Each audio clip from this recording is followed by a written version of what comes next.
Hello and welcome to the Trash Talk Podcast. I'm your host JJ Moon. Today I have Smokey Ramirez from the Trash Talkers. I'm here, and I may be freezing up a little bit, but I am here. Yeah. Technical difficulties at this point are just to be expected. Yeah, absolutely. So hopefully the audio works well through the whole thing. As far as I could tell from just when we were chatting before, it seems like it works. So Right. You wanted to talk about simulation theory. Since you suggested the topic, and since you're the guest anyways, I'm gonna let you go first.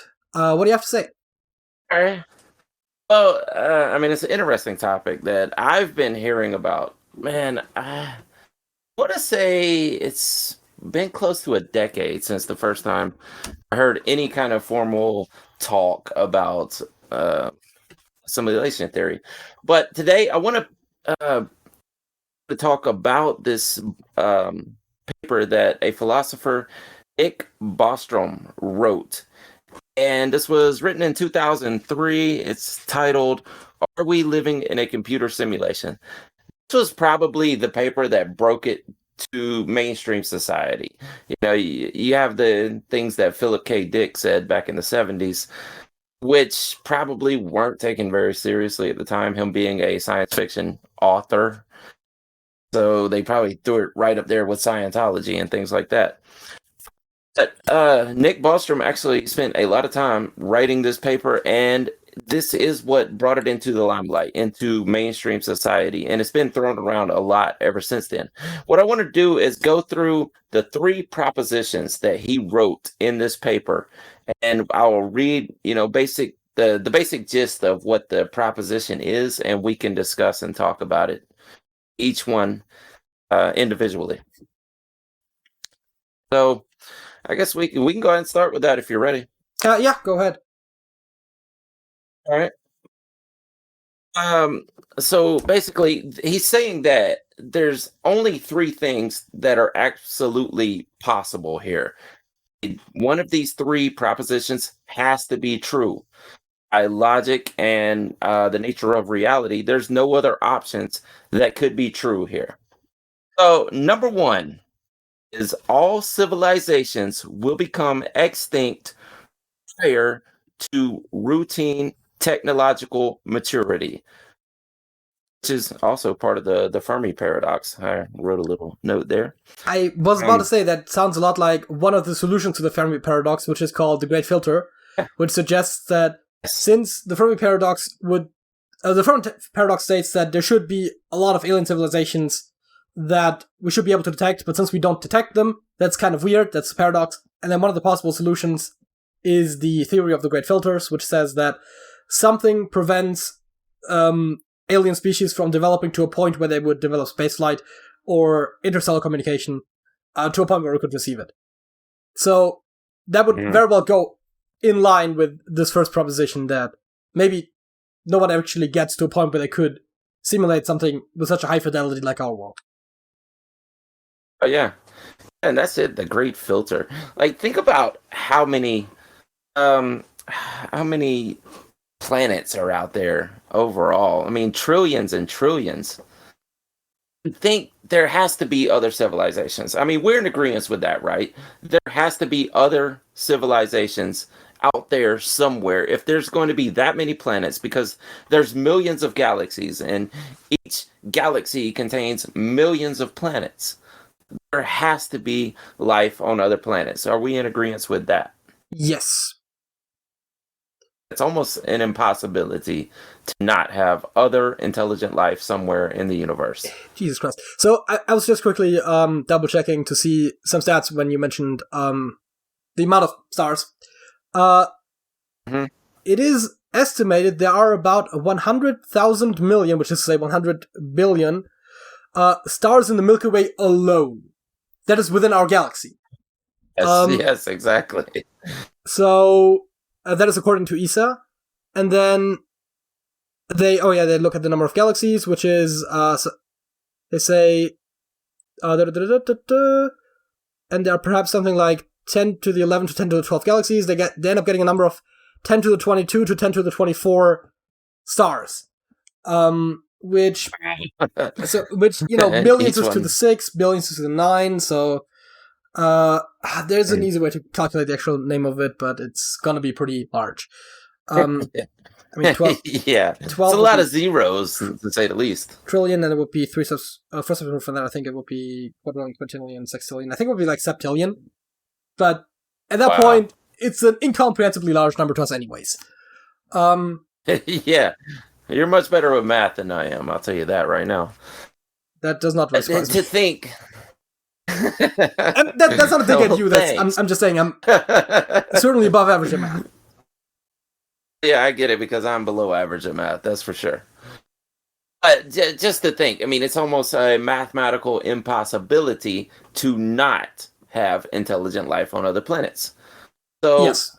the age of the universe, which is billions and billions of years old, right? There has to be some other intelligent civilization out there that has reached technological maturity, meaning the capability of leaving their planet and exploring other planets. Well, actually, what do you think? Do you think there has ever been a civilization to reach technological maturity and leave their planet? Or has the Great Filter got them all? So that is the question, right? Does a great filter exist in the first place? Because if not, you would assume that yes, a civilization has left their planet, and if there is a great filter, the question is, what would that great filter look like, and is that a 100% certainty, right? So, if one of the possibilities for a great filter, which is actually the scariest, is actually that there is one civilization that went so technologically advanced that they can just eliminate any species that gets too advanced for them to be any sort of danger just before they can pose a threat, they just exterminate them. In which case, there is a species. One of the other possible filters is just that a species annihilates itself before it gets there, which us humans are certainly a good indicator that might be a possibility. But currently, even most of the ways that we can kill all of humanity, it would still just throw us back. It would still leave some humans left over, and we would probably still survive, and would have the chance to develop again. And you would assume that, given enough chances, we would eventually escape the planet. I mean, we have escaped the planet, but I mean, like, the solar system.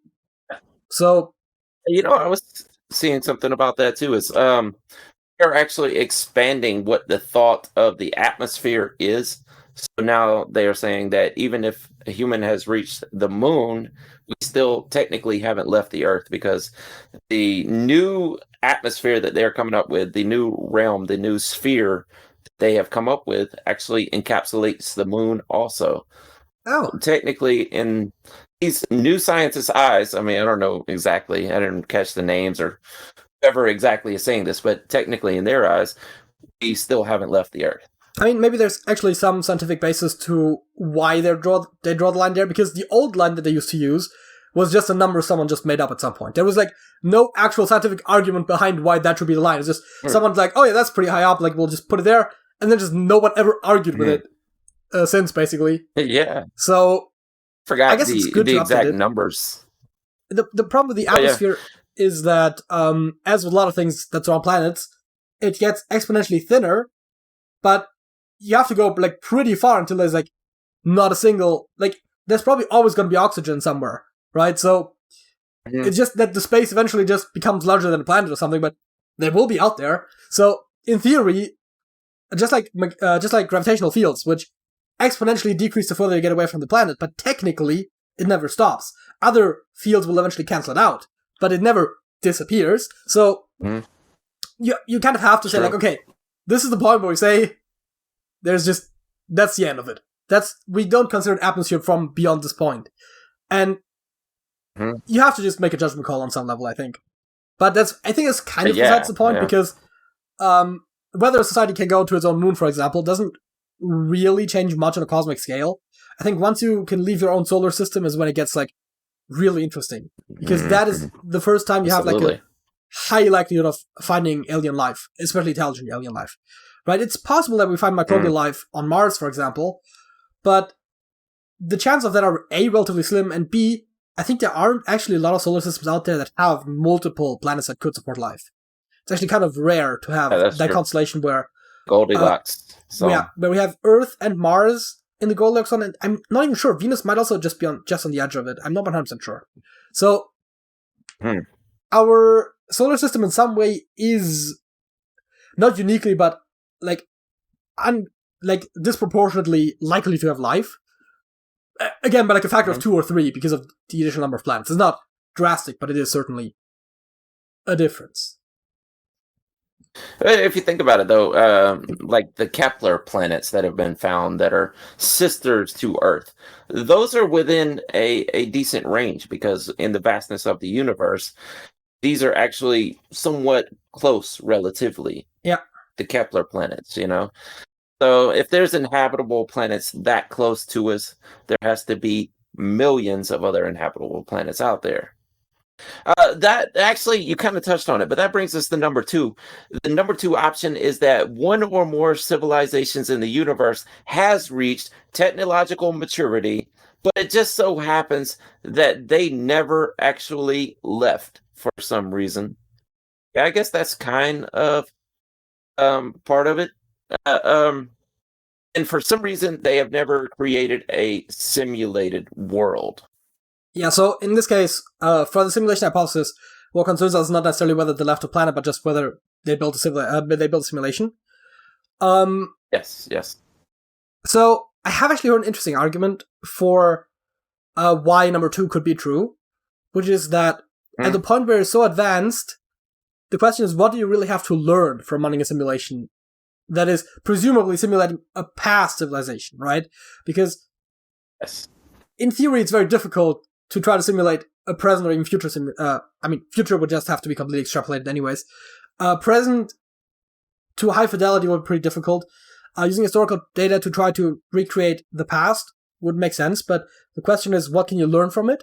And if you can't learn anything from it, then what other uses would there be? And the obvious one would be recreation. But if you want to have, for example, a simulation to run to create interesting stories or something, then you might just as well just use a much more simplified AI that's just focused on those aspects rather than simulating a fully functioning universe.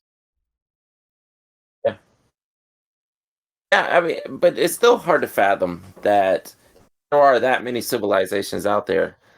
At some point, any of them that have reached technological maturity are capable of producing this, that they just haven't for whatever reason. That all these civilizations, I mean, and I don't even know what a theory of the number would be that have reached technological maturity, because we technically haven't. I mean, I would assume that we haven't. I mean, we do have simulated worlds, online, the metaverse and things like that, but it's not something that you could actually immerse a consciousness into that they wouldn't recognize that they were in a simulation.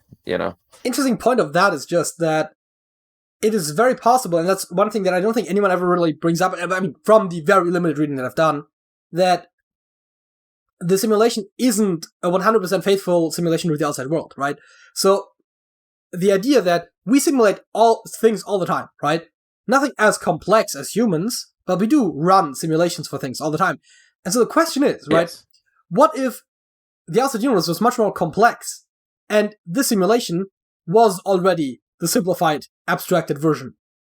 And just because that's the only reality that we know, to us, it seems real. Also, the interesting thing about point 2 here is, as it pertains to the Fermi paradox, simulation theory could answer that, right? Because the answer to the Fermi paradox, as it pertains to simulation theory, could just be that future humans create a simulation that simulates Earth's past. Earth has maybe at that point not made any contact with aliens, so they don't have to simulate them to begin with, because that just simplifies simulation a lot, right? So you're simulating the planets only on like a planetary level, except for Earth, which is like on an atomic level. I mean, obviously, whenever someone does an experiment in our world that requires the science for the other planets to be more precise, then we can increase the precision, kind of like how in a video game, only the things that you see usually get rendered, and if it's behind you, then it might not even get rendered to begin with, much less things that are in front of something, behind something. The thing in front isn't rendered, which is called image occlusion. So it would make sense if the outside universe was simpler, but then it brings up the question if they are just trying to simulate human evolution or human societal development, then maybe you don't need other species in your simulation. If you're trying to accurately recreate Earth as it was, and you did detect aliens, then you would also have to let us in the simulation detect aliens, of course.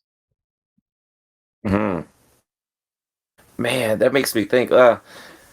Because if you think about like Grand Theft Auto, they are all confined to this one island that is Los Santos, you know. Yeah. But it's a free roaming world, and all of the characters are just roaming around this world.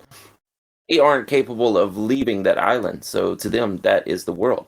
So that could be us. That could be we are encapsulated in this thing, and we have certain limitations only because it has been programmed for us to have certain limitations. Yeah, then the question again becomes, what are you trying to simulate for? Because oftentimes you run a simulation trying to observe a certain effect, right? We do airflow simulations and we want to see like if we can change the shape of a wing so that the plane flies better, or race cars drive better, faster, I suppose.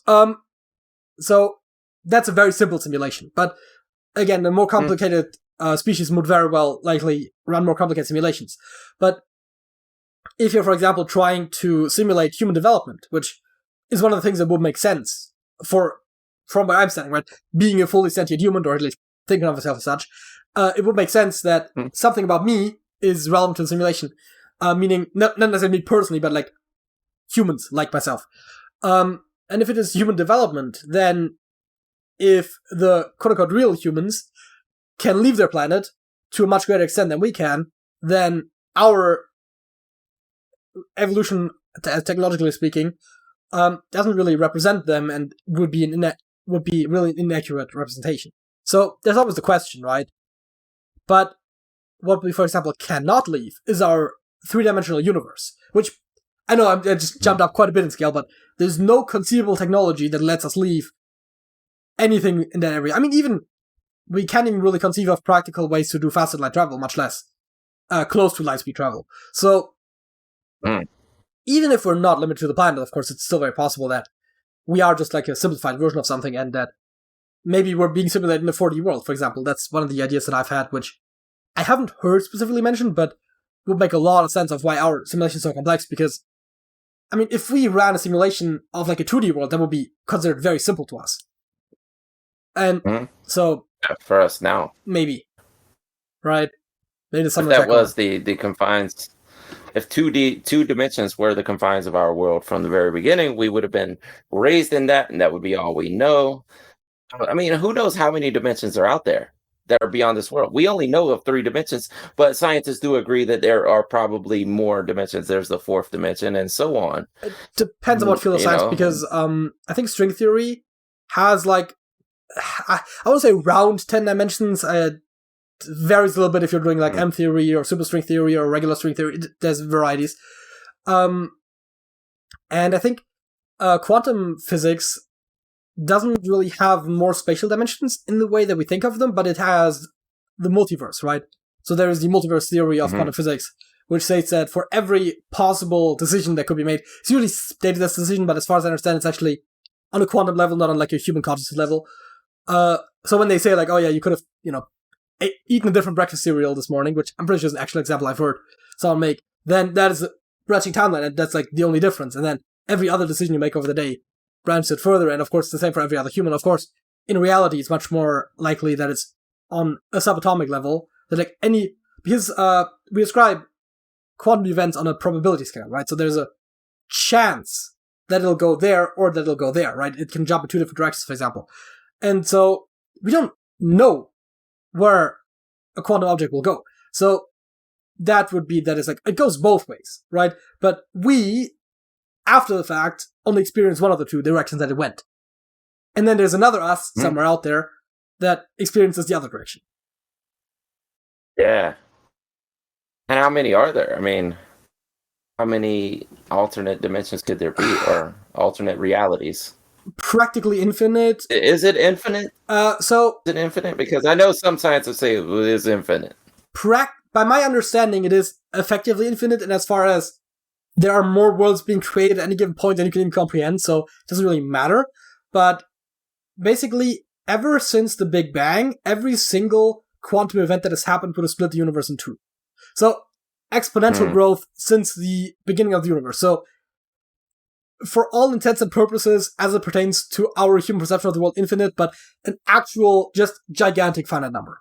But like, not the scale of the number of stars in the universe, but more on the scales of the number of atoms in the universe, or even like subatomic particles in the universe, and then to the power of the amount of possible time instances that have happened since. So, yeah, a literal insane amount. Yeah, due to the butterfly effect, basically. Yeah, but that it's amazing to think about. I don't know if those would be considered a fourth dimension, right? Because you could say that they're all three-dimensional spaces, and every decision basically gets placed next to each other, right? So if we did it on a two-dimensional space, we would have every decision just makes a new page of paper, and they just stack on top of each other. So that would be a third dimension to them, but it's not quantum. The quantum theory, the multiverse theory of quantum mechanics, as far as I know, doesn't make any concrete statements about how those alternate universes would like physically relate to one another, because it's kind of a unanswerable question from our standpoint. Yeah.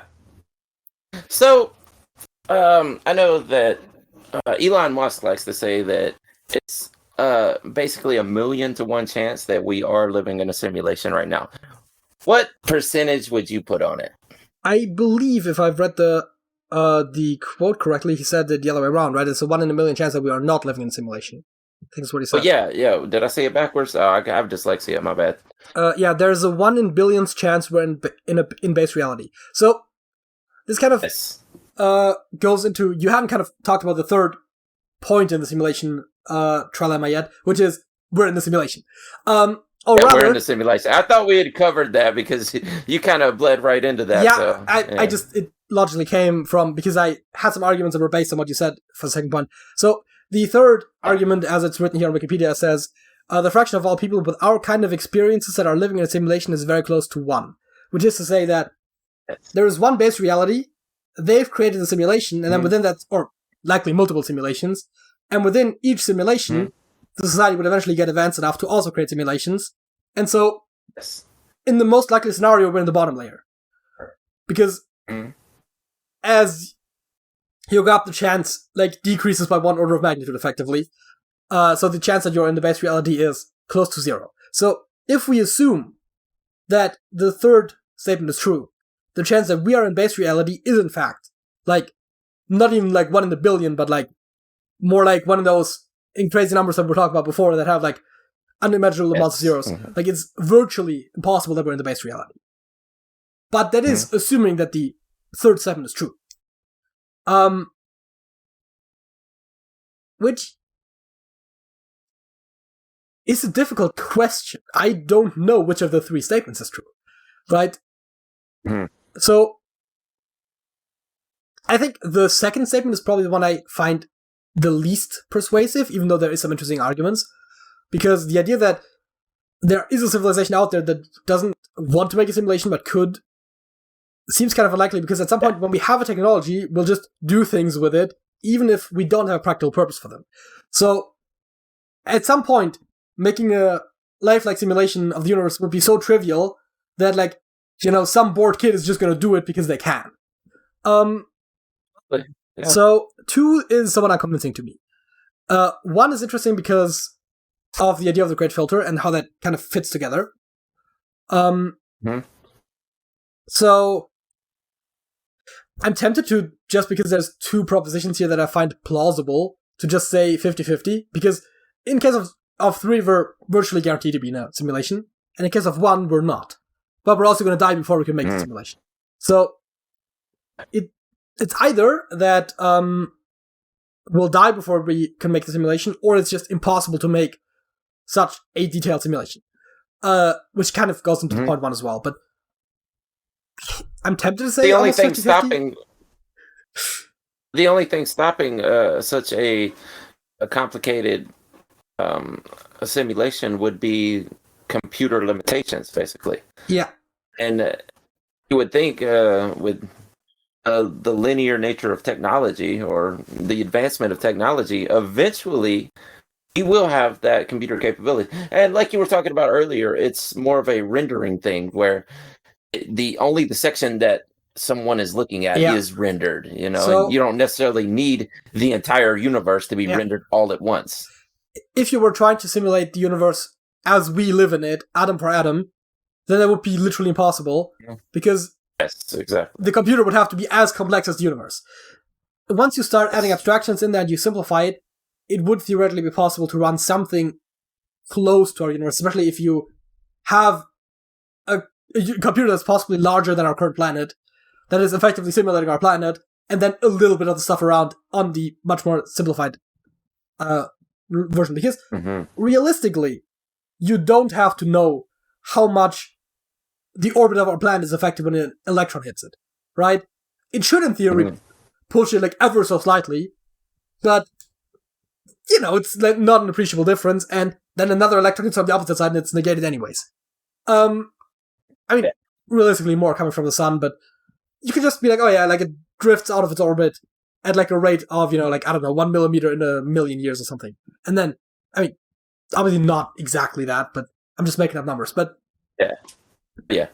So, I guess the idea that we could get there is there, and if we assume that there is alien life, which we both said is like more likely than not, by a huge margin, just based on the law of large numbers, and how if there are like literally trillions upon trillions of planets that could have life on them, then there will be at least trillions of planets that have life, and at least billions of planets that have advanced life.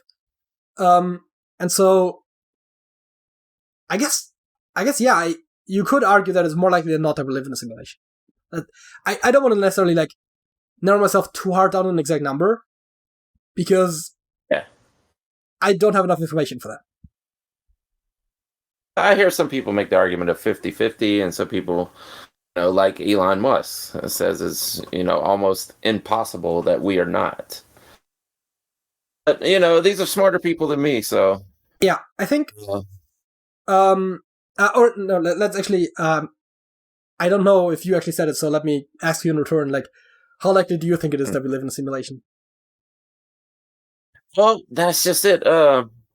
I mean, I kind of want to lean toward the 50-50 thing, but then if you think about it, that there's going to be each civilization inside of a simulation is going to grow to be technologically advanced, and if we say that, you know, these societies who have built the technology are of an age anywhere to where we think what is close to the age of the universe, then there has to be millions of simulations.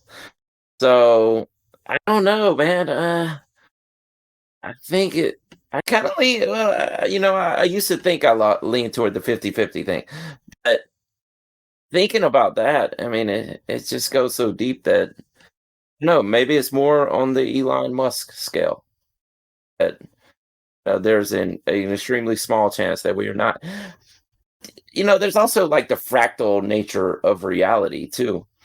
You know, I'm not a computer programmer by any means, and you could probably speak more to this, but isn't our reality that we live in based off of what you would consider a computer code? It's hard to say. I actually have an interesting argument about that, but since we said we wanted to talk about this as well in the second topic, I think we kind of gave the basic premise and what we think about the trilemma.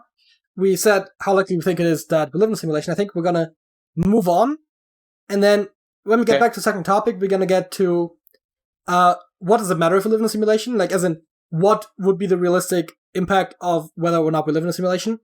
And any of the sort of supporting arguments for or against simulation theory that we have beyond just the basic trilemma. Because I kind of mentioned some things as we went along that speak to the individual points, but I think there's more to be said about arguments that have been made for what we can observe within our reality that would speak to it either being or not being a simulation. And if we do move on right now, since we are moving on right now, I think the next thing we have to do, according to my list, is Facts of the Week. So, Smokey, what is your Fact of the Week? Let me bring it up here. Okay, this is, I mean, I guess we're going to technically say this is a Fact of the Week. It's kind of a neat little story. It was a woman who lost her wedding ring, found it 16 years later on a carrot in her garden somehow. A woman in Sweden lost her wedding ring while cooking Christmas 1995. She looked for it everywhere and even had her kitchen floor pulled up to see if it had fallen under there. But she wouldn't see it again until 2012 when she was gardening, pulling up her carrots, and the ring happened to be on the carrot somehow. I'm telling you, man, someone was messing with the simulation. There you go. It played right in line with the topic. I mean, obviously, you can say that about just about anything, but I mean, if I had to make a theory, I would say that she actually lost it in the garden, and she just noticed it while cooking, and then it eventually like got deeper in the ground as things do, and then the carrots grew, and it just happened to grow around it. I mean, obviously, it's still a wild story, but I think there's at least a plausible explanation there. Yeah, and I think, did it not say that somewhere in the story that they were composting? They had a compost set up? I mean, that just increases the odds of her losing it outside the house. So I would guess, if I had to make a guess, I would think she probably did lose it in the kitchen while she was gathering up stuff for composting, and they dumped that collection into the compost. Yeah. And eventually it turned into soil, and then they put the soil in the garden, and eventually they grew through it. Yeah, I mean, you didn't mention the composting. I actually had a similar idea where it's like throw out the trash and then some when the process, but with the composting, it has a very logical through line, and just without that specific point in the story, it's like the most logical for me was just she didn't think about it. Because the thing is, right, if you're wearing something like that and you wear it all the time, you don't really consciously think about if you're wearing it at any given point in time. And so it's very possible that you lose it and you just notice hours later, possibly, you're like, wait a second, there's a thing that I always wear. Yeah. Oh, yeah, exactly. So I could see it either way. But again, there's a plausible explanation, of course, which, I mean, technically there's always a plausible explanation, but this one doesn't seem that specifying, but it's still fascinating that she ended up finding it again. Because even if you do lose it in your soil, right, it could still just the chances get dragged further underground. So, yeah. Yeah. Oh, yeah. My fact of the week is about a movie, and more precisely, it is about Mad Max Fury Road, which is the newest Mad Max film, which came out in 2015, which makes it not that new by now, but hey. And what I found really interesting when I found out is that the director of the movie, George Miller, actually chose his wife to edit the film. Now, his wife, Margaret Sixel, was a film editor, so it's not like a completely out there choice, but she had never edited an action movie before. And he said, quote, with the usual kind of guys, it would look like every other action movie we've seen. No, wait, we see. That's a weird sentence, but okay. So he basically chose her because she never edited an action movie to get a fresh take on it, which I thought was an interesting choice. Also, just quick supplementary fact. By the end of shooting, she was given 470 hours of footage to edit, which took just 3 months. Wow. 3 months to just watch through. So, yeah. The final. So she worked on this for 2 years. Sixel worked for roughly 10 hours a day, 6 days a week, for a total of over 6,000 hours of editing to create the film's 120-minute cut. The film consists of 2,700 individual cuts, over twice as many as the previous Mad Max film, The Road Warrior, which had 1,200 cuts in a 90-minute runtime. So yeah, this entire project is wild. Wow. You never think about that when you just watch the movies, but it must be excruciating to be an editor. I mean, yeah, and I would assume tedious that something of this magnitude would normally be edited by multiple people. I don't know, but exactly, yeah. Also, you would think. This had the additional thing that they were doing a lot of continuous shots with 20 cameras at a time. So, as opposed to other movies where you just have individual scenes and, you cut, set up differently. So this also just had more footage to work with to begin with, just because of how it was shot, because a lot of it was like a long chase scene and they were like driving for a lot of it, and you just... and explosions and things, the driving especially, it has to like look continuous. You can't just have a lot of static cuts in it. So you don't have natural scene switching and stuff like that. So it makes sense that this one was particularly hefty, but at first, it was like, oh yeah, interesting fact, the guy had his wife edit the movie, that's weird. And then the more you read into it, it's like, oh shit, this was also like a huge project. Yeah, that's crazy. So, yeah, I thought this was an interesting story as well. See, it's also a bit of a story. Yeah, absolutely, yeah. And that was my fact of the week. I never really thought about like what it went into that editing. But I wonder if that is normal, or is that normal for action movies, or what? I mean, I would assume that have that much footage. That to some level, yes, probably. But again, I would also assume that there's normally an editing team behind it. I mean, obviously there's like one person who's at the end of the day in charge of making it all come together. But especially if you have a lot of discrete scenes, you could be like, this guy edits that scene, this guy edits that scene, and then someone at the end looks over it, that's all consistent. But yeah, exactly. I would assume that this one does have some more unique elements to it, but maybe there is just some of it which just sounds crazy to us because we don't work in the industry. And someone who does it as a living, it's just, oh yeah, that's just what it is. I hope she makes a lot of money for that. I mean, even if she... I mean, the film was very successful, and I don't know if she got like a percentage cut or anything, but I mean, also her husband is a director, so I'm assuming that they probably didn't end up doing too poorly with it. Money. Even if she directly didn't get as much and her husband got a lot of the money, it still would end up, I assume, being more or less the same thing, because, I assume once you're married, you probably have some degree of shared finances. You would think. Which brings us to the halftime show, which is when we take a bit of a break from our regularly scheduled programming to do something different. And we oftentimes like to do stuff like play some little games, and for that I'm going to ask you, have you heard of the game Higher or Lower? No, I don't think so. So, the idea of that game is that they give you 2 Google search terms, and you try to figure out which one is more searched. But we modified it. And so I put a lot of work into making this happen. We played this before on the channel, but never quite with this data set. And so the idea is, we call this YouTube Higher or Lower. Actually, we originally called it Russian TV Higher or Lower, but more generally it will be YouTube Higher or Lower. And where we can go to the channel page, take all the data from like all the thumbnails and titles and view numbers. Then we put that in a document, and then it shows us, and it just pulls up 2 random videos from the channel, and lets us compare which one we guess has more views. Okay. Now, as you might have been able to guess, since you're the guest, we're doing Trash Talkers videos. So, one small disclaimer, which is mostly probably relevant for more recent videos, but I did pull this up late last week, so it's a couple days out of date. So, in case there's like a video that came out like 2 or 3 days ago, well, they came out like, Thursday, then chances are it has fewer views than you would expect it to, but otherwise, I'm gonna have mostly you guess, since I don't necessarily know which videos have performed that well, of which videos you think did better. So we have our score in the current round, which is the number of consecutive correct guesses we had, and then the high score, which is the largest number of correct consecutive guesses we get at all. So this is the current streak, basically, and this is the score. So, first Rappers React. Okay, I'm not going to read out Rappers React every time because it's mostly going to be Rappers React, but one is the react to Rammstein's Du Hast, live in Paris, and the other one is to Slipknot, I Am Hated.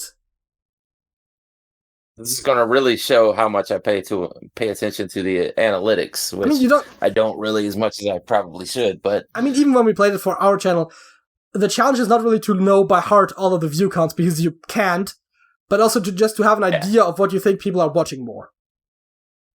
Yeah, and we have a specific page on ours, you guys made too, for popular videos, and I'm trying to run back through there and see which one of these would be on that page, and I am going to pick Du Hast live in Paris.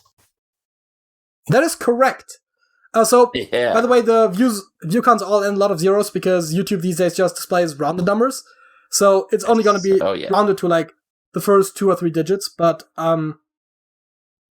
okay, Rappers Reacts again. Baby Metal BXMXC, is that say like B times M times C or something? I don't know. or Adam Jones' The Witness? It's crazy. I forgot what was Hollywood always said bite more candles, but Baby Metal. Oh, I forgot what it stood for. The Baby Metal fans, if they saw this, they would hate me. But this is part of Baby Metal Monday versus Tool Tuesday right here. I'm gonna go with Baby Metal because 9 times out of 10, Baby Metal beat Tool every week. And that is correct by a factor of almost 3.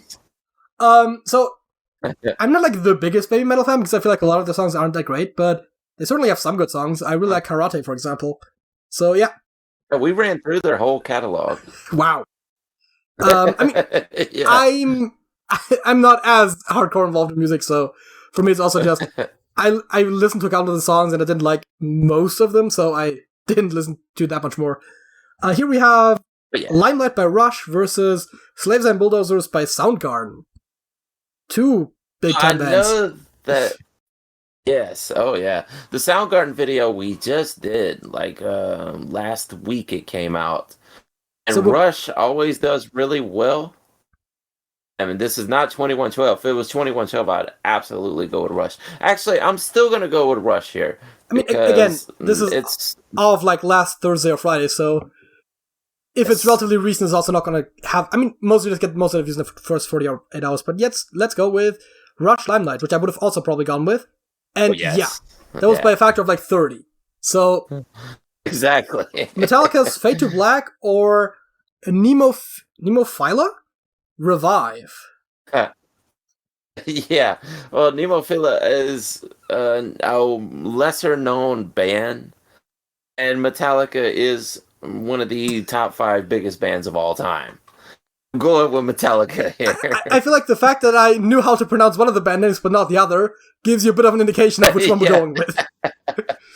Yeah, exactly. Only by a factor of 3, roughly, though. Blackpink, Do Do Do Do, or Infected Rain's Fighter. Yeah. Okay, so you would not think this. This is actually one of the bands that we covered that were not rock or metal or any kind of hard, heavy music. It's more pop music. I mean, yeah, Blackpink is K-pop. Yeah. And Infected Rain is not nearly as big as this K-pop band right here, so I'm going with Blackpink. I think Blackpink is the second largest K-pop band directly after BTS. I'm not 100% sure on that, but that makes sense, yeah. So yeah, that's also like a factor of like 30 or so. Yeah. We have Ice Nine Kills, Stabbing in the Dark, or Spirit Box, Holy Roller. Wow, now this is a good battle right here because both of these bands kind of on the same level in the music industry. Yeah. And I mean, these are just picked at random. Like, we could literally get one that we've already talked about before, in theory, but you have so many videos by now that it's probably not going to happen. We could also get some of the other rappers react, but that's also very unlikely at this point. Yeah, exactly. That's like 1,000 videos to 60. So I mean, yeah, there's like a about 5 in 1,000 or 1 in 200 chance that I'm gonna be in one of these videos. So you know. Yeah, it's possible. I'm gonna go with Spirit Box, Holy Roller. That is correct, and since we seem to be doing pretty well with this, or rather, you seem to be doing pretty well, I think we're just gonna do this until we get one wrong. So we have rappers react to Slipknot Spit It Out live at Download 2009 and the Sumo Seiko interview, new music, Tool, influences, and much more. So that's not a rappers react, so there's that. This was an interview segment with an up-and-coming artist, but Slipknot is also one of those top 10 biggest heavy metal bands of all time. At least in new metal. I mean, I guess it depends on if you want to put them in with Metallica and guys like that. Iron Maiden, Black definitely Sabbath. For new metal. Yeah. Exactly. It gets pretty tough pretty quickly with top 10. Yeah. For new metal, they are definitely the biggest new metal band of all time. And I gotta go with Slipknot over the interview. I would have assumed so. Oh yeah, by like, again, like a factor of like 20, 30. Oh, this is wow. interesting. This is not. Yeah. There. I assume that was a live play-by-play of the New England Patriots versus the Pittsburgh Steelers. And then one of Hollywood's songs, Six Rings. So, yeah, it was when we were doing Sunday night live streams, and during the football season, we would just play the game and talk to people. So that makes it tough because we didn't have a lot of viewers back then. I think we still had under 1,000 subscribers at that time. Yeah, the question is, go with how old is the Six Fingers video, right? Six Rings video. That's I think it's also one of the older ones, isn't it? Yes, it is. I'm guessing it has under 2,000 views, I want to say.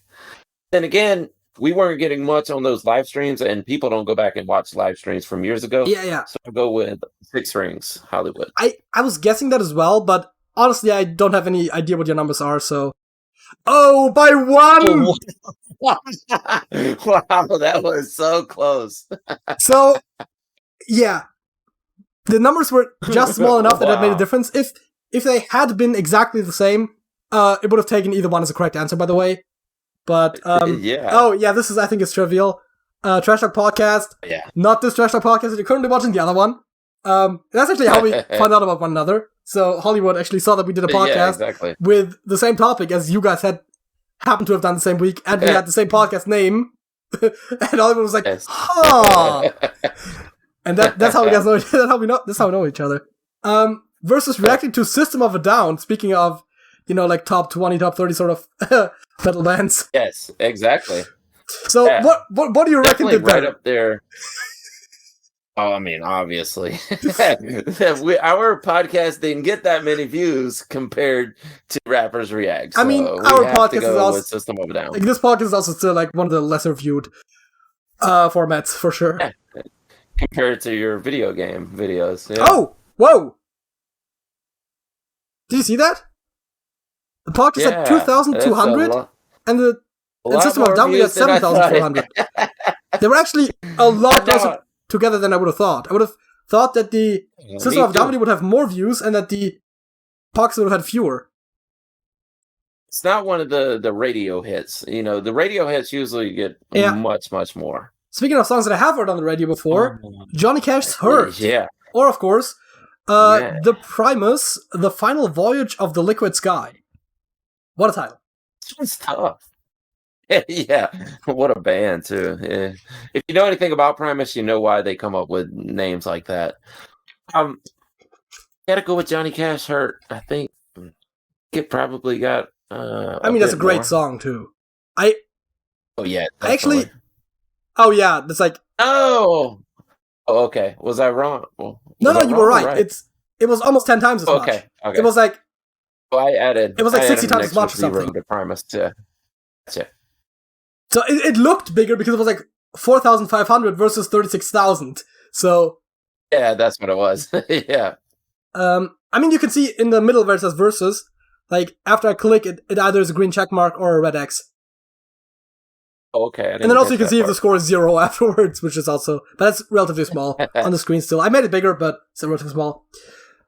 So you reacted to The Motherlode by Mastodon, and you also reacted to Parkway Drive. The Parkway Drive song Bottom Feeder. And this is a tough one because both of these bands are relatively not mainstream. Wow. I want to say Parkway Drive was a Patreon request, and actually so was Mastodon. Going with Mastodon because it was a music video. Yep. About twice as many views. Hey, we got The Witness again, so if you remember how many views that has, that might help you. Versus A Perfect Circle with Imagine. Oh, these are both, that's MJK Tuesday and versus Tool Tuesday here. Man, I know that Tool Tuesday overall got more views than MJK Tuesday has gotten. Even though it's the same lead singer for both of those. But that is not one of their big songs. Well, I'm expecting this to be really close. I'm going to go with a perfect circle. Imagine. Half as many. That was your Yep. first mistake. And then it's like two non... Okay. So Yeah. that was your streak of 11, which is... I know in a regular higher lower that's really good. I don't know that much in the YouTube higher lower. It also depends on how much you know your content. But given that you went into the saying that you didn't really have an idea, I think you did really well. And just for my own curiosity, I'm going to quickly click on this. Yeah, they're both not very popular. And then I'm going to go back to this because we're going to go back to talking about simulation theory. Yeah. Let me close this really quickly. Anything you want to add? Because I had some ideas for sure. We'll let you take over here. So, on the Wikipedia article of simulation hypothesis that I've previously referenced, that I'm currently on, there is a section about in physics, and in the quote, they quote Dave Bacon, who says, "Another critique of such a point of view is there is no evidence for the kind of digitization that characterizes computers." Which I thought was a very interesting point he makes, because computers work with digital signals, which is first of all assuming that the computers work like our computers, and it's not some sort of more advanced computational technique. Quantum computers already are a bit different, and there are analog computers, just not for things as complex as something like this. So it is not unimaginable that they would use analog computers to simulate this. But also, digitization means that values change in discrete steps, right? So there's both over time, which I don't remember what that's called, and then there's over values, which is digitization. So that is to say that if, for example, if you had a value that it could, say you had an integer, it can only change from 0 to 1, it can't change to half or something. It can change directly to 2, it doesn't have to go every step, but it has to change on a whole number. And if you have a floating point, it's a lot more varied, but you can never have an in-between value. Unless it's something that the computer specifies. So you have both in time, you'll always have one process cycle, however long that is, that varies from computer to computer. It will always have the same value because it can't change in that time frame. And all of your values will go up in discrete steps. So there's a minimum interval between 2 points that you can have, basically. To which I bring up the Planck length and the Planck time. The Planck length is, very simplified, the shortest possibly measurable frame of length, which we can't even get anywhere close to measuring that exactly, but it is not currently imaginable that there is any way to conceive of smaller spaces. And also, I think there's the idea that actually it has been explained as there literally is no smaller space, but I think it's my understanding that we just can't measure a smaller space. And then the Planck time is the time it takes a photon to move one Planck length. So we also can't measure any shorter time frames. Which sounds a lot like digitization to me. So that's one of my supporting arguments for why simulation theory could be I'm true. just letting you educate me because I don't have the computer knowledge. I don't know anything about coding.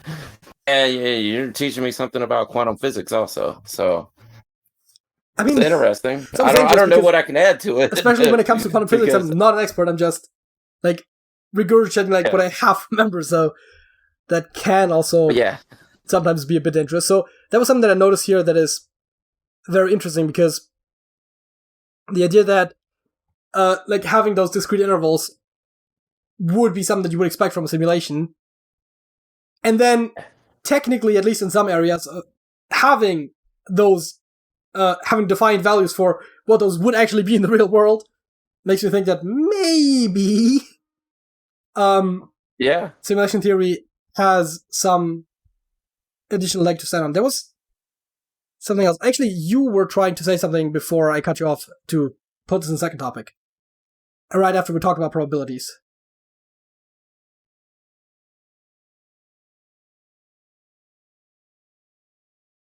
Lost you for a second, sorry. I said right before we went into the facts, you had something you wanted to say about some argument that also I don't remember what it was, to be honest, because Yeah, well, yeah, no, that's basically what you're describing is, you know, I guess it was Philip K. Dick that brought up the argument that our reality is basically mirrors that of a computer program using the metrics that you would use to create and the codes that you would create a simulation in the computer is actually a, basically equivalent to what our reality is. That's the thing. That's why I wanted to ask you is because you have the computer knowledge and you basically already got into that. I mean, yeah, that's definitely. If you wanted to simulate again the entire universe on a like subatomic level, which doesn't mean that you have to simulate the entire universe, you could also again just always keep it within a certain bounding box. Yes. That would be one of the factors of where this could reasonably replicate how a computer works. The other thing is our entire concept of how computers work is based on the computers that we, in our reality, can build. So the idea that Yes. something outside of our reality could not build a much more powerful or just completely different computer is still there. Because one of the points I always have is that, especially in the Nick Bostrom's trilemma that we talked about in the first topic, it kind of assumes that our descendants, well, theoretically, our descendants are the ones that build the simulation and then they simulate us. Which is only one of many ways that you can run a simulation, right? There's a YouTube channel that you probably haven't heard of, but called Primer, and he talks about evolution, and he demonstrates a lot of evolutionary concepts based on these little blobs. So they're like little blobs, usually blue, and then he gives them like traits, and then he sees like half the population has this trait, half the population has that trait, and then he just lets them evolve like under like a very simplified version of reality, right? And it's like, that's a simulation that humans are running of a life form that is very distinct from humans, that is just has all the necessary traits to simulate that particular concept. So, again, like the argument that I said before, right? If it's non-humans that are simulating humans, then a lot of the ideas about how it would be possible to simulate something this complex just falls out, because it's very possible that the world outside of the simulation just is more complex than within. We make a lot of assumptions about reality based on our experience of reality and our measurements of reality. But that would all be within the simulation. Yeah, that's kind of what I was bringing up earlier. Oh, but there is another point I wanted to bring up. The whole rendering process, and you only need to render what needs to be seen at the time. I think the double slit experiment falls into that. And, the tree falls in the woods and no one can hear it. It doesn't make a sound if there's no one there to hear it. Well, in the simulation, the answer might very well be it does not. But, I mean, okay, so the literal tree falling will probably still make a sound because there's probably still animals there or something that would be impacted by it. The actual sound waves would still impact things outside of the forest, so theoretically it would make sense to at least every single thing that is on Earth simulate as detailed as makes sense. Because, again, we're assuming very powerful computers. So, at some point, a lot of the things that I was talking about rendering specifically because most of the most complicated stuff that happens in video games oftentimes is graphics. Of course, in the simulation, it is our reality, assuming it is one. We're not talking about just literally what humans see, but also what we measure with instruments, what we hear, what we feel. It's a much more complicated thing, and so the question then becomes, where can we cut corners? And for me, the most obvious places where you can cut corners without losing fidelity, which especially in the simulation is very important, but you want to be as accurate as possible, would be just outside of our planet or possibly outside of our solar system, right? Because it's like, we know there's a planet over there because the star gets a little bit darker when the planet goes in front of it, right? So you could literally just have the thing in the background just be a light that modulates based on where the planets would be in front of you. It doesn't have to be an actual star. And even then, it just has to be rendered in the parts of the sky that we're observing. And so, one of the ways we could prove if we're in a simulation in theory would be to build like high-power telescopes like the current James Webb Telescope and just try to point them at as much of the sky as humanly possible and try to overload the simulation. Now, of course, we wouldn't find out if there is a simulation. Yeah. If it crashes, then we're just dead, right? We didn't achieve anything. Yeah, exactly. If it starts lagging, that could be interesting. If it's all in one process effectively, then we would also lag and we wouldn't even notice it. Right? That's actually one thing that always fascinated me about stories where they freeze time. Because if you would freeze time, and you would like literally freeze time everywhere, like normally in stories like one person like can still move around or something, and sometimes it's just people are frozen and it gets more complicated. But if you literally froze time for a certain period of time, if everything in the universe was frozen for like a certain period of time, then it wouldn't really matter, because when it picks up, one would know. There would be no difference. So if, for example, the simulation would freeze up, then you wouldn't really notice it, because once it comes back, it's just exactly where it left off, unless, of course, there's some error introduced by that. But a lot of programs are built off... Which could be things like the Mandela effect or something. Yes, I mean, the Mandela effect is most easily explained by faulty memory. I'm sure. I mean, there's definitely theories that have been thrown out there, but I'm just saying, if we're going to try to pile up some evidence for if we are in it, that could be effect. Yeah, I'm trying to generally stay away from the stuff that we have like very easy explanations for. Now, of course, that is again based on the assumption that our explanations make any sense, right? Because if we live in a simulation, then anything that can be explained doesn't have to be the way it works in reality. But I kind of for the Mandela effect, most of it is just faulty memory, I think, and then some of the things where a lot of people remember them wrong, you could maybe say there's something there, but oftentimes there's a good reason for it, right? Like the Berenstein Bears and that whole thing where it's like, it's just you think it's Stein. What was it? It's Stein, and they think it's Stein, or no? I think it was the other way around, or something like that. I don't remember. But Berenstein. Yeah. The point is, the version that people remember is actually just how a lot of, especially Jewish, surnames sound, right? They end in Stein, right? It's very common. Yeah. It's normal that you would misremember it because the actual name is just less common than a lot of people remember the Monopoly Man with a monocle, right? It's like because exactly. A lot of those guys with like the very formal wear on the top hat had monocles, right? A lot of those characters have them. So it makes sense that you would associate that with the same attire that the Monopoly Man is wearing, and thereby you think the Monopoly Man is wearing one, even if he isn't, because it's just a thing that goes logically together. Yeah, and I understand that. And that's probably the Occam's razor's explanation for whatever is the Mandela effect. But there's no way to prove it. I mean, there's no way to prove the Mandela effect ever happened, because in theory, to prove it would actually mean that it doesn't exist at all. Therefore, you can't really prove a Mandela effect. So, but what I'm saying is,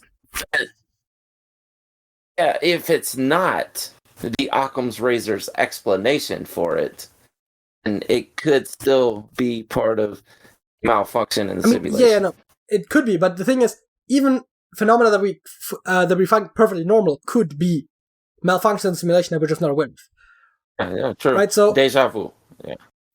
So the problem becomes that it would be very difficult to determine what would and wouldn't point towards it. So it's oftentimes easiest to just discard anything that has a sort of plausible alternate explanation, which then leaves us with very little to work with for actually founding simulation theory, which is kind of a built-in problem, where this is so fundamental that it is very difficult to try to come up with things that definitively prove or disprove it. I mean, to some degree, it's like the existence of a god, right? I mean, whether you believe in a god or not, most people will agree that you cannot prove that a god exists, and you cannot disprove that a god exists, right? Yes. Some people will maybe argue about some of the specifics that are claimed, like like an omnipotent, omnibenevolent, omniscient, omnipotent, omnibenevolent God cannot exist because there's bad things in our world. Those are arguments which there are counter arguments against as well. But Like, those are the arguments you can make, or just general, like, that the concept of omnipotence doesn't really make sense. But it's hard to disprove that, like, something that is, like, so powerful that it can literally shape the entire universe doesn't exist. And at the end of the day, the simulator versus the god is not that different. It's really just a more rational explanation. Now, of course, most of the gods that people talk about have interacted directly with humans, which, at least in their own religion, so that's a little bit different from what we would expect from a simulator, would just be very distant, but...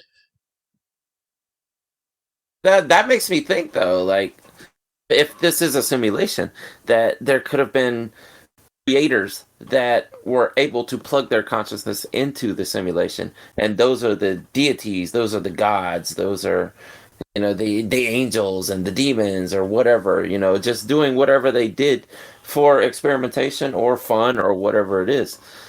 This was a simulation. Yeah, I think I've heard an interesting idea where someone said, I think our world was just some alien kids, like 6th grade science project, and like all the kids started messing with us, and like they're what we call the Greek gods, and then they lost interest and just tossed it in the corner, and now it's just evolving from there.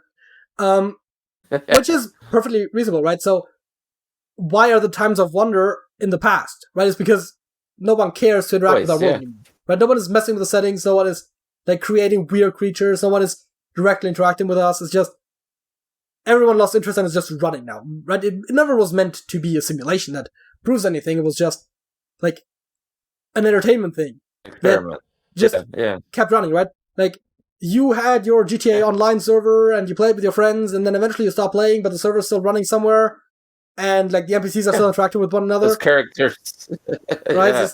And those characters are just running off on their own, doing their own thing. Time passes.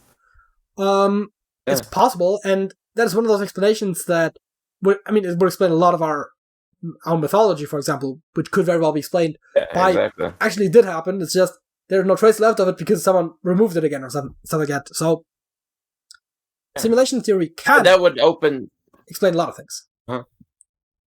Yeah, exactly. That's why I like it. That's why I've liked it, from the first time I heard it, because it explains a lot of things, and of course there is no absolute finite way of explaining anything in our reality, but it's just interesting to think about the possibilities. That in a way, simulation theory is kind of like a religion in some ways. Now, obviously, it's not like an organized religion where people actually pray to something or something, but the idea, it's basically founded on an hypothesis that is basically impossible to disprove. Now, we could definitely find indicators that would maybe support or go against it, but most of those wouldn't be very strong, and at the end of the day, you cannot prove or disprove it, like I said, like a god. And so, from a scientific standpoint, you kind of have to discard it, right? Because science operates on falsifiable hypotheses, and then if they are falsifiable, but you cannot falsify them, so if you fail to falsify them, then they eventually become theories in like the scientific sense, and we kind of start accepting them as fact, right? Like, evolution was just an idea, but you could disprove it with fossils or stuff. And it turned out that everything we found since at least supports the basic idea, right? Some of the details have changed, but the basic idea seems to be supported. And now it's a theory, and now it's basically treated by the general populace as fact. And that is not something that will ever happen with the simulation hypothesis, because the best argument is the philosophical argument that we talked about in the first part. And while it is a very persuasive argument from a philosophical standpoint, it doesn't really... You can't really prove... First of all, you can't even prove that we would be on the third argument of the trilemma, right? It could just be one of the other two. And even then, you cannot really disprove it, so it's not scientifically useful, and that's also what I said about implications. I think that whether or not we live in simulation barely matters to our daily life, because effectively, for our sort of local reality, nothing changes if we live in a simulation, right? Because some of those fictional ideas where, like Matrix, where like they pull people out of the simulation, okay, that's a bit different because there are actually people in the real world as well that are, and they're just plugged in. But those sort of ideas of escaping the simulation just aren't realistic. That's not how computer programs work, right? Like, yes, exactly. If we it's very possible. I mean, it is possible to get from one program to another one, if you can mess enough with the code and you understand the underlying system. There's actually some interesting glitches where people have, on video game consoles, I think there's one speedrun of a game where literally the best way to beat it is to just play the game to a certain point, then put a different game into your console to like have some sort of code loaded, and then put the other game back in, and then it somehow messes with the code of that game. So it is possible for one program to affect another, even if they're not meant to do so. So if we could glitch the simulation, which would be an insane effort to do from the inside, because we'd have to do something that lags it or something, and then we could possibly try to bridge into other programs that are running on the same system, if there are other programs that are connected to it, like as in on the same system or on computers that are in the same network or something. But even if that were possible, it's probably unrealistic that we would be able to do that at any point in the near future. And B, weirdly enough, one of the biggest implications of simulation theory is that the most dangerous thing about it is if we can prove that it's true. Because if they are trying to find out something about us, and it does not pertain to us living with the idea of being in a simulation, then the knowledge of us being in a simulation taints the simulation, and thereby they will probably just start over. It's kind of like the whole idea with a double-blind study, right? You don't want your participants to even know if they got the correct treatment, because that could... You don't want the lab rats to know they are lab rats. Yeah, it would already affect the outcomes. So that's like the only practical implication of simulation theory is let's not try to prove it definitively. Now, it might be a bit different if like we could. I proved it to myself and then like decide to keep it to myself. That might be different because that wouldn't really affect society at large. But even that is already kind of dangerous. If you are 100% certain that it's true, it's not necessarily dangerous. But if you can prove that it's true, that could be dangerous. It could be. Or it could be that they have forgotten about us. Like you were saying earlier. And we're just running on our own here, unattended. One other point that I've seen that I would definitely at least like to mention is the idea that the reason why we say that we live in a computer simulation is because computers are so omnipresent in our lives. So, again, it kind of goes into the idea that I've mentioned earlier, where this is akin to mythology in a way. A lot of what the gods did and how the gods were in most religions is very much based on what was around at the time, right?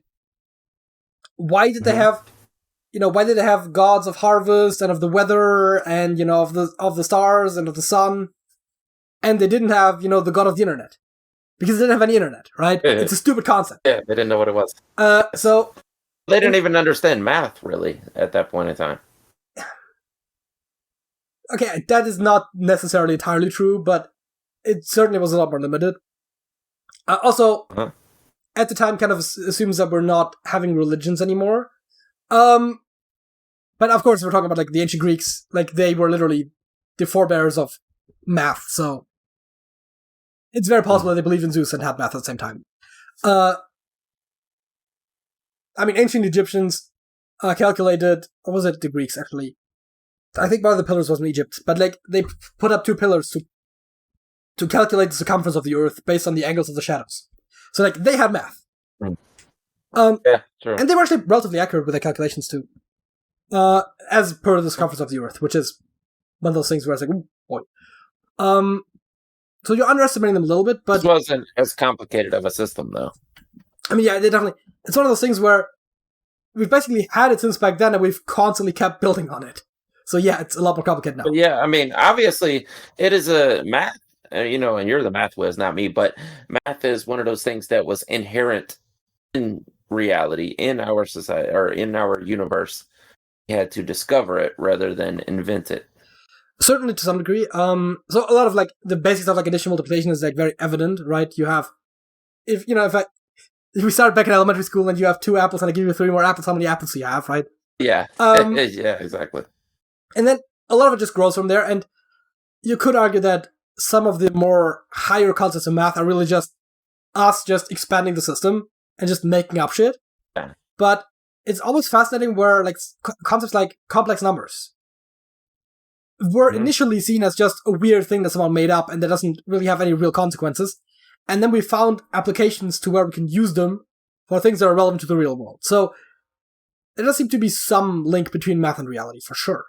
Which, in a weird roundabout way, could be used as an argument for simulation theory. Because computers are based on math, and our universe is based on math. So... Yeah, that's why I brought it up. It does kind of make sense. That is one of the arguments that people use, is that, math is an infallible system that was discovered. We didn't invent it, it was discovered.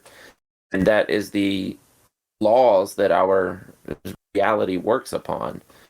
And it just falls right in line that you need math to run computer programs. And that's another argument for the simulation. I actually just realized that Plato basically invented object-oriented programming. Okay, really? I have to explain that. So object-oriented programming means that elements in a program are represented as objects. That doesn't necessarily have to be there like physical objects, but so you have your classes that are of a type, and then you can make objects of that type, right? So if you have a class human, you can then make humans that are all part of that class, basically. I'm not explaining it that well, but to those that understand, and the other ones doesn't really matter as much.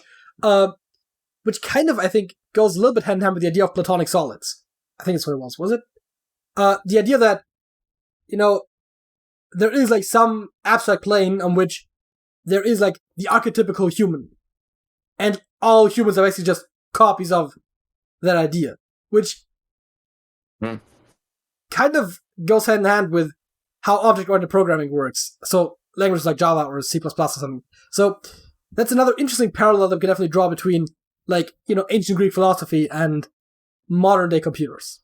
I'm not sure if it's a perfect analogy and if it does perfectly map, but I just realized that it does kind of similar, so I wanted to bring it up because it kind of goes hand in hand with the idea that a lot of our concepts of reality, and again, some of those are just philosophical, still seem to go quite hand in hand in how we handle computer programs. Yeah. So doesn't that bring up like the chicken and the egg theory? So what was first?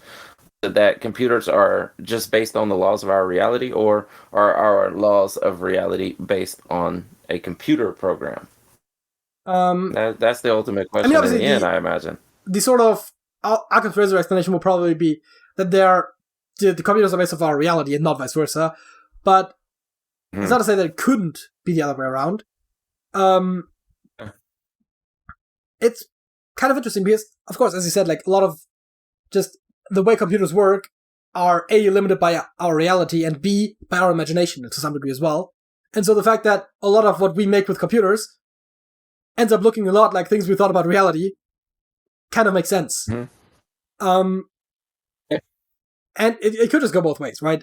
And the thing is, we can talk for literally the rest of our lives about this, and we probably will not come to it like a distinct conclusion, right? Like, yeah, of course not. Yeah, it's not possible. I mean, to prove it would probably end our existence. And also, the problem with philosophical arguments, to get back a little bit to the trilemma, is always that you have to make sure that they're like very ironclad, even if they superficially seem obvious. They sometimes aren't. So there's one argument that I've heard people make for the fact that a God exists, which is just that things don't just plop into existence, right? Like, I have a pillow here, and that pillow didn't just appear, right? Someone someone put it together out of fabric, and then someone painted the fabric, and it was made. Yes. So everything that exists was created through some sort of personal process, and so everything that exists was made, and thereby, since the universe exists, it has to be made. Sort of, this is the very simple. So anything. No. I think it's more specifically. It has to say that anything that exists and has not previously existed has to have been made at some point. And so if you say that universe A exists and B has a beginning, then there has to be something that created the universe. Yes.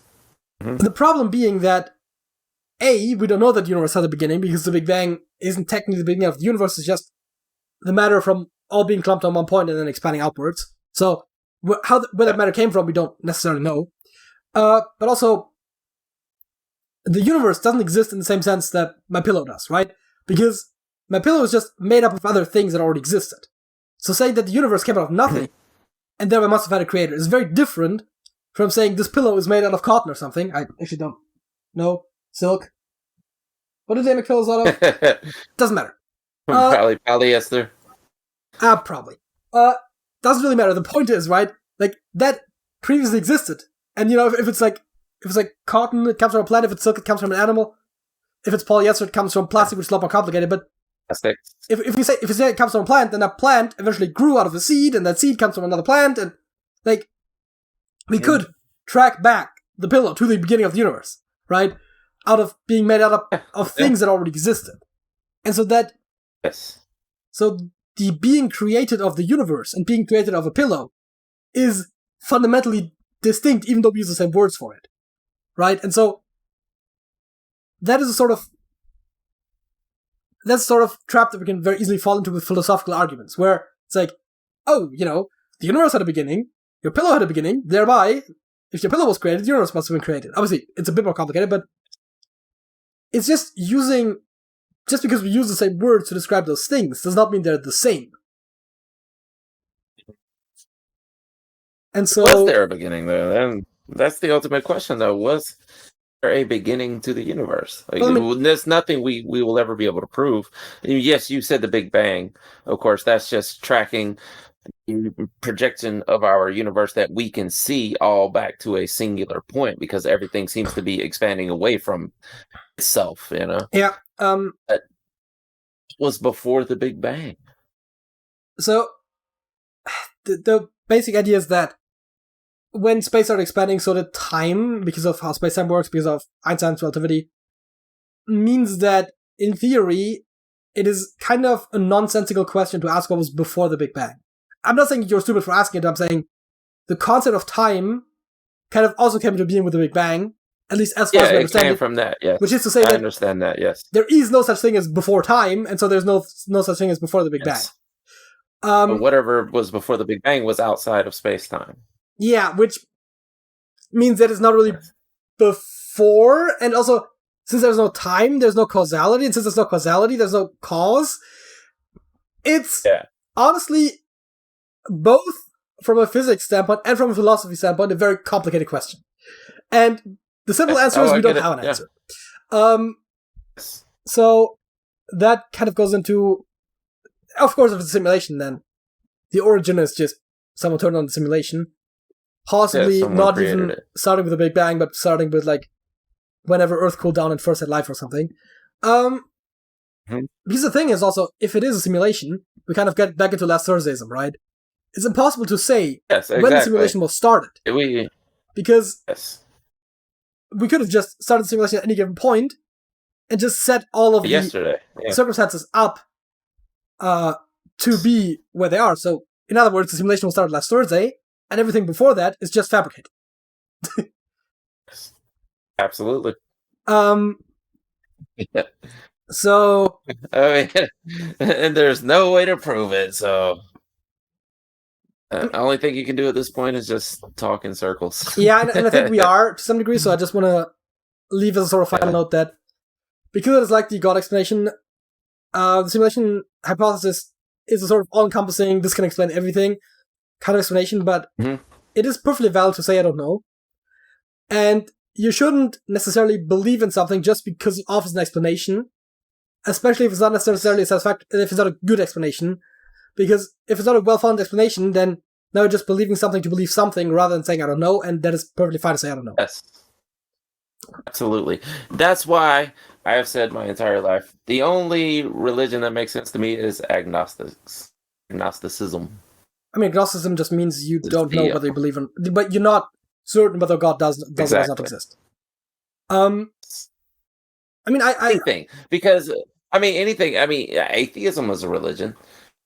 Any religion that we know of is a religion by definition. And like you said, even sorry, go ahead. By definition, atheism is the lack of a religious belief, so it's not really a religion. Well, no, but you have to have faith in it if you're going to say, I absolutely believe there is no God. That is a faith that there is no God, which, yeah, maybe you don't practice a religious sense or something, but I mean, I would argue still, that yeah, okay, that's a faith rather than a religion if you want to look at it that way. I would argue that the most likely atheistic argument is just that, given Occam's razor again, the simplest assumption is that there is no God. Like, that is the kind of the scientifically the most consistent explanation and the simplest, which doesn't add any additional assumptions. So thereby, it is, from a scientific standpoint, the most consistent worldview to say there is no God. Again, like, using philosophical concepts such as Occam's razor and then using scientific method as in about claims that can or cannot be disproven. And so I would argue that atheism is not religious because you can, just through logic, come to the conclusion that there is no God, or at the very least, it is the most reasonable assumption that there is no God. Though, then again, when I say that it's the most reasonable assumption, that is kind of already saying that I'm not 100% excluding the possibility that there is a God. I'm just no, you can't. saying it's the most reasonable to assume there is none. And I personally go as far as to say that for example, the Abrahamic God does not definitively not exist, because I think there's inconsistencies within the story itself. So the Abrahamic God, as described in the Bible, cannot exist because the Bible contradicts itself. So it's impossible. And also, again, the whole omnipotence thing kind of seems self-defeating. Plus, again, the idea that he's both good and omnipotent and omniscient cannot be true if there is bad things. Absolutely. I agree with that. For sure. Still, I will remain agnostic. Fair enough. So I guess until someone can give the entire world 100% proof, I will be agnostic. Yeah, I mean, I'm just very heavily leaning atheist, but again, I guess some level of skepticism just isn't naturally in there. So I guess technically you could argue I'm an agnostic as well. But that has nothing to do with simulation theory. I think personally, my bad. I think personally, I could talk any atheist into being agnostic. Yes. I mean, I think also I can't talk them into being religious per se, but I can talk them into being agnostic. I mean, I think the other also thing is, oftentimes the terms are used interchangeably, and a lot of people identify as agnostic atheists, which is to say, like, they don't believe there is a God, but they assume there could be one theoretically. That may be me there, but I'm not going to say definitively there is no God. And yeah, while I would, there is no simulation. I find it very hard to definitively say there's no sense of higher power that has had an impact on us in any sense. So I cannot definitively say there is no God, but I, at the very least, very heavily lean towards it. But that is, again, a discussion for another day, I think. Yeah. And since we already seem to go into circles about the simulation hypothesis, let's go into our last segment and end this podcast on a high note. So, let me ask you, what is your song of the week?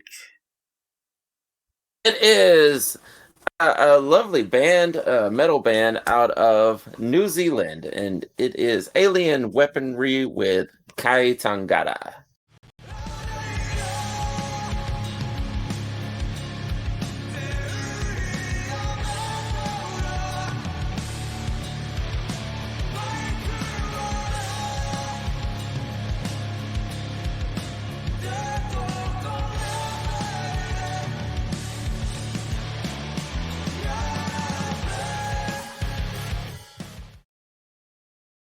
Yeah, such a great song.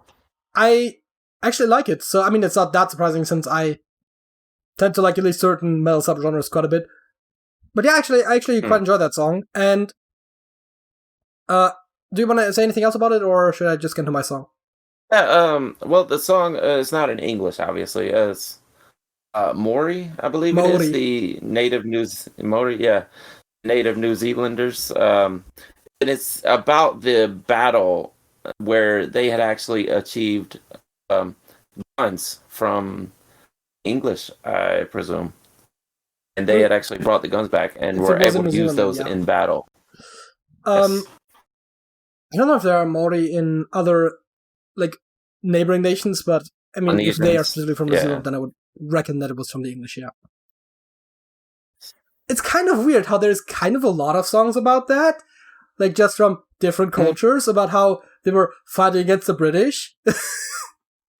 Yes, exactly. I mean, there's obviously, you have, what is the Midnight Oil song that I'm thinking? I mean, a lot of Midnight Oil stuff is about that, but there was one that I'm particular thinking of. I can't come up with the title right now, but where they're talking about the Aboriginals and how they struggle against, the British and then the Australians. Effectively the same thing.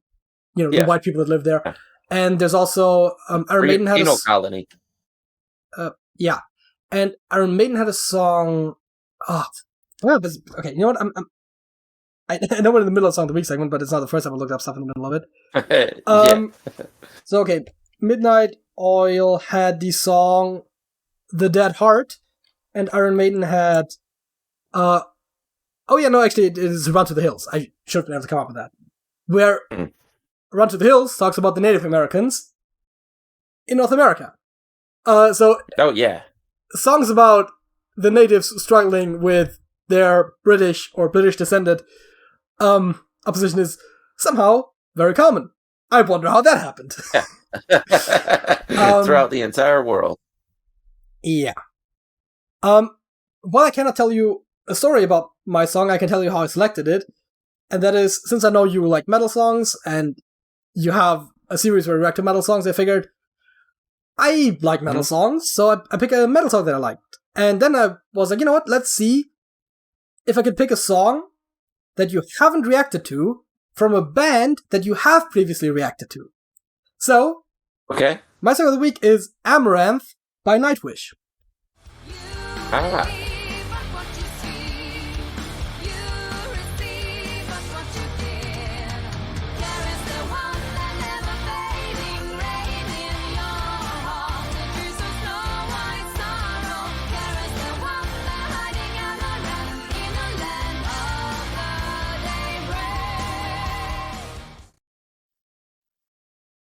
Wow, when it first kicked in, I was like, maybe I know this one, but no, we haven't done that one. I mean, again, I was like, unless you had done it within like last week, I would have. I double checked. YouTube has this really great feature where you can search on a channel with a keyword, and it's usually relatively reliable. Yeah. So I literally just searched up Nightwish, and it was like you did like 2 or 3 other songs. And I think one of them twice even. Mm-hmm. Yeah, we did, because it was part of a contest that we were doing, yes. Oh, okay. And so I figured this is one of the 2 Nightwish songs that I have in my personal music collection that you have not yet reacted to, and I figured, just introduce you to a song that you might not have heard by a band that you had enough interest in to react to multiple times, so... Absolutely, and I'm going to add that to the list now, as a matter of fact. You've heard it here first. Yes, absolutely. And, before I go into the whole outro spiel, I should have maybe asked you in the beginning, but, you want to maybe quickly plug your channel? Yeah, we are the Trash Talkers. We are at the Trash Talkers at YouTube. And we, of course, as you've heard throughout this podcast, we cover songs, basically. We used to do podcasts, but then we basically switched the format to... I don't want to say a reaction channel. Yes, we're a reaction channel. But we do more than just watch a song and make a video about it. We actually analyze the music that is going on and the video, if there is a video that goes along with it. That's how we discovered a lot of the music, like Alien Weaponry. But yes, we are at the Trash Talkers. I am Smokey Ramirez. Please go give us a like and a follow. Or actually, we don't follow on YouTube. Subscribe. There you go. Yeah. And that brings this episode of the Trash Talk Podcast to a close. Just as a quick reminder, you can also like this video and subscribe to Trashcan TV 2 for more podcasts, Trashcan TV for gaming content. You can also join the Discord server, link is in the description below, and leave a comment if you have anything to say. Smokey? Yeah, that's it. That's it.